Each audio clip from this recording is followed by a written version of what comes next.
okay, Corey's getting serious. I'm going to get serious about some things here, okay? On top of what a great time it was, night number one, first of all, I'm going to bat here for the whole staff at Bakersfield Speedway. Night number one started off really, really good. The racing was phenomenal. Like it always is, the competition level was about as high as you're going to find anywhere in the Western region. Great time. Lots of people in the stands. Right before mains, the track dries out. It was one of those deals where I've never seen it happen, and according to the people at Bakersfield, it happens once every 1,000 years. The wind was coming from the other direction. Track dries out, and this track never ever gets dusty on night number one. Never gets dusty. The place was dustier than I've ever seen it. I mean, it was dusty. There's no doubt. Okay. One thing you do not see at the Budsweiser Nationals is a water truck on the track once the show starts. These guys had to bring it out a couple times to get the dust down and give the guys a good track. The messages that were coming in to Bakersfield Speedway after the show, all fans are experts. Let me tell you that. All fans, they just know everything. Okay? They know everything. They've never prepped a racetrack in their life, but they'll tell you how to do it. But they've seen it plenty of times. Therefore, sure. I'm sure They'll they know tell you how to do it, and they'll tell you how to do your job, though they don't own a racetrack or they've never prepped one. Okay? Yes, the staff understood the track was dusty. We all did. We were there. Everybody saw it. Okay? Nina's got some great pictures. But the messages that were coming in and the negativity that came in, and the negativity wasn't as much from the racers, because there wasn't that much from the racers. There was a couple things, and I get it. As a racer in the car, it's dusty, vision, safety. I understand that.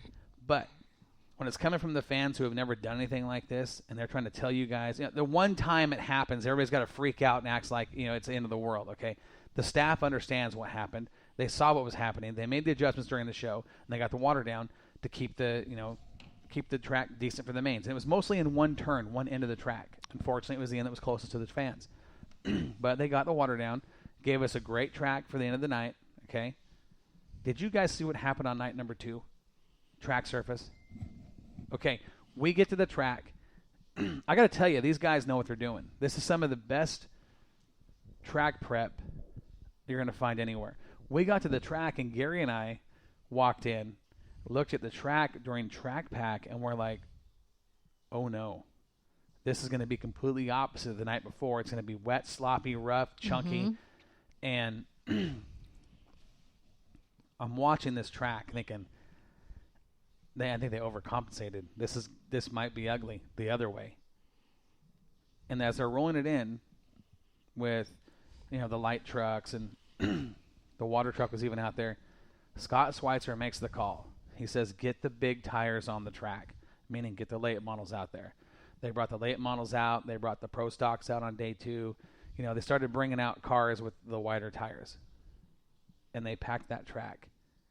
And night number 2 has got to be one of the best racing services I have ever seen anywhere in my life.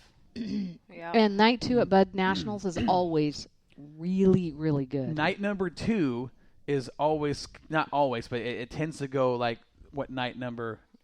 Night number 1 was completely opposite. Usually it's locked down, hooked up, tacky, just thick, sticky clay. It dried out. The wind was coming. The wind was kicking up pretty good, and it was coming straight at us, which it never does. So it was hitting more of the track. And night number 2, they put the water down, and the race, the final interview was over, and what'd they do? Straight onto the track with the heavy equipment. Sheep's foot came out. These guys went to work. Knowing what they had to do to make the track. They were on the track until 4 o'clock the following morning. 4 o'clock. They were on that track for 5 hours after the races ended. And night number 2, that track was probably the smoothest racetrack I think I've ever seen in my life anywhere. Nina's got a great photo she posted of it on. Did you put that on Moxie Media, or was it on Moxie Love? You posted it, so...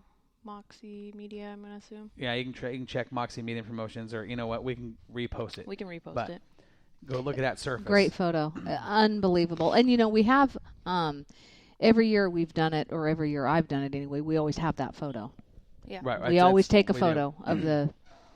Because night number 2, the track is always... It's completely different. It's phenomenal. But this year was the exception. It was just absolutely, near perfect. near perfect racing. We saw guys going 4 and 5 wide. Nina's got pictures of modifieds 6 wide. racing 5 and 6 wide. No joke. I mean, that's you can't ask as a driver or as a fan for anything better than that when you've got that kind of racing. So kudos to Schweitzer and that whole track crew that made that racetrack what it was. Phenomenal job.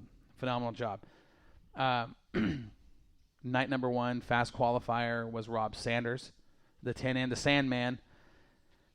We had a little conversation with Rob at the pit meeting, and that engine is 452 cubic inches under the hood of that 10N car.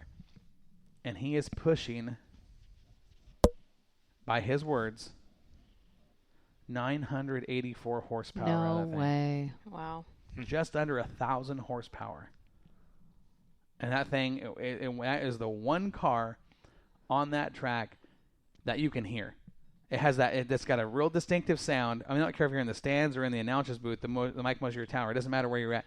When Rob Sanders goes by, you know it's Rob Sanders. Much like when Darren Koffel comes by, you know exactly what car it is. It's got that very unique sound. Incredible horsepower of that machine. And when that thing when that track was sticky in the heat races, boy, he was fast.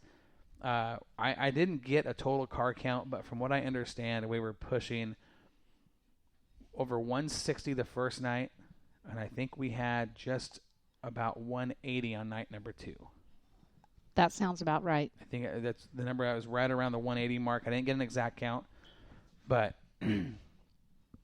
car count this year was spectacular. It really was. But, should we talk about Yeah, absolutely. Absolutely what going to talk about happened it. with the late model classes and the people who confirmed that they would be there? Oh, yeah. And then we had one 11 model. 11 Oregon late model teams I personally talked with said, yes, we will be there. We are going. We're pumped. We can't Guess who showed up? One. Joey Tanner. Joey Tanner. In and Pete Bound's new car. The only we had 10 teams bail in the 3 days prior. Now to that's just late models. that's late models. The only other Oregon driver was Colin. No. Well, yeah. Colin was the only other one in IMCA modified. Yeah. And Colin did very well. I mean, it figured it was a brand new car, had never been raced. He was jumping in a borrowed ride. I mean, for not being in the car and to go out and finish in the top 3 both nights. Yeah, he did really well. You can't complain about that. The hobby stocks. The hobby stock division is. I told you guys about these guys. Nina, you're a rookie at the Bud Nationals. Yeah. What was your favorite class of cars? Them. The hobby stocks. Yeah, they were. I said that when we were walking the pits. I'm like, oh, I like these. Why? Because they're hobby stocks. But what about those cars? Why what draws you to that? Old school. Okay. Yep. Okay. Yeah. Classic memories, old school. Okay. Good times. Yeah. Good people. Old Novas. A lot Old more Camaros. community was involved then. It was more family oriented. It was just a lot. It was good times.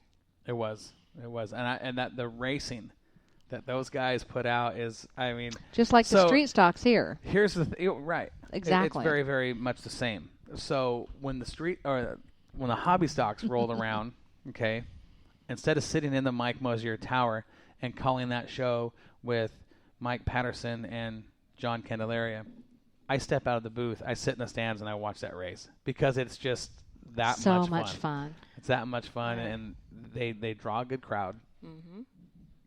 And the racing is just, those guys do it. They do it. And these aren't the most expensive stock cars in the world. It's not a late model. It's not a, we're not talking $40,000 cars. We're talking guys that got, $6,000, $8,000, $10,000 in a car.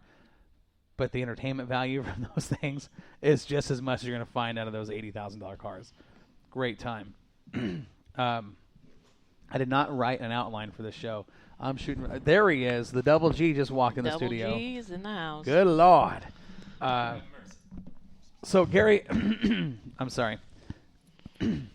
Stuck on I-5, coming back from work today. It's a mess out there. Yeah. I ended up getting off and going back roads. Right. So there, get your headset on. There we go. All right. Double G's in the house. So we were just talking about the trip down. down to the Bud Nationals. I want to get your take on it. Your first trip to the Bud Nationals with the Moxie crew, and what'd you think about the trip down? I thought the trip was great. Actually, the flight was really good because I was never, ever going to fly again. Yeah. And I was really scared for some reason because that last flight kind of killed me, you know? Yeah. Literally, I could have died. We numbed you. But no, I got on that plane. I actually thanked and hugged one of the pilots. Told him, I said, you brought He back did. my faith in flying. He Yeah. did. The funny part was, we went at it. We did it. We got a little tipsy, and Gary was ready to get back on the plane to fly home. It was. Little tipsy. A little bit. I saw some pictures floating around, and it looked like I was just lit up like the 4th of July. Those do not. Gary, leak. it was funny. That was so funny. Now, that is not, we were just explaining to everybody, that is not normal to me. That is not something that I just don't do. But maybe once every, 5 or 6 years, it was just happened to be, it was that time. Great flight down. We were talking about that. We were talking about Salties. We were, kind of giving everybody just kind of a recap on the trip down. Chucktoberfest. Chucktoberfest. Yeah, Chucktoberfest. well, the funny thing is, we're all, having a good time and stretching it out. And, been on the plane for a little while and having a good time with the crew. I look over, and what's Gary doing? He's over at the pool computer, and he's programming it. And I'm like, what is he doing? Is the guy ever stopped working, man? I mean, He's like, hey, you're a pool guy. I'm like, yeah. You know anything about these? Oh, yeah. A little bit. Hands me a beer, and we go walking over there, shows me, and I start fixing it. And I got it all diagnosed for him, told him to contact manufacturer for warranty. Yeah, Gary was will work for beer there that night. He did. there was nobody where that stuff was flowing at Chucktoberfest. Talk about a great dude. That salsa was good. We've been hearing about this guy for 5 years. He's been hearing about us. We never got connected. I made it happen this year. I said, when he was on the phone, I said, you tell Chuck, get down here right now and have a drink with us. So Chuck comes walking in. It was like, It was his birthday. yeah, but it was like we'd been friends for 20 years. Mm-hmm. It was just instant, with everybody. We were just like, Clicked and flowed. That's he's all like, it was. next year you guys are coming down 2 days early. We're starting Chucktoberfest early. I'm like, All okay, all right, sure. It was a lot of fun. But we were talking about, Bud Nationals. Some day number 1. Yeah. You get to the track. You haven't seen Bakersfield yet. We come walking in, and I remember Gary looking around. I just remember him looking at it and taking it. Gary's very observant, very, very observant. Yep. He's a detail guy. He's looking around, and I want to hear your thoughts on the facility because The grass. the first thing I Very said when first I thing walked I in. noticed when I walked in was the grass. Sandy, you were next to me, and I Yep. said, I want this grass in my house. I said, so does Corey.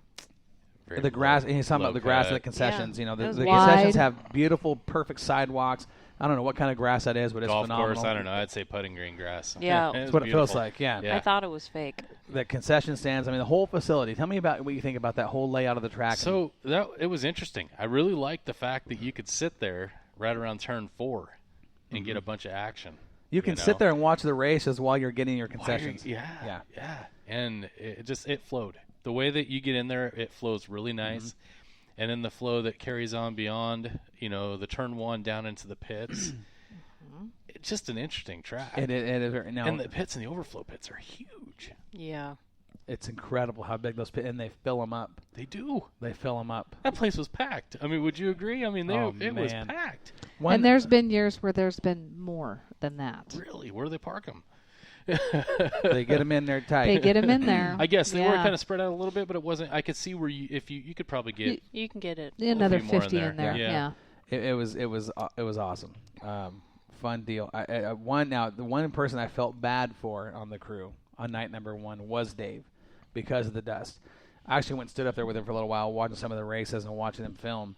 And we were next to the LB TV guys, and boy, poor Dave. Yeah. Now, here's the funny part, though. Here's the funny part. So I'm thinking, poor Dave, right?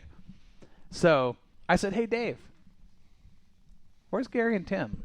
And he starts scanning back there, and he goes, they're right there. Now you got to remember, we ran a little late, so we had to stop more of the track, whatever. I look over, and Gary's leaning against a pole, watching the races, and then thinking, man, those guys have got to be beat. They've been walking around the pit area all day long. Races get over. We all meet back, at the tower. Everybody starts coming over. The guys got the cameras up the cars. Meet back at the tower. Gary comes walking up. I just about died laughing. Gary and Tim were covered in dirt. I mean, just like that dust, that fine dust that it turns your skin a different color. I was stuck in their whiskers. Those guys were just filthy dirty. Shirts are all dark and black. And Oh, it was to me that was. I mean, it was funny because I'm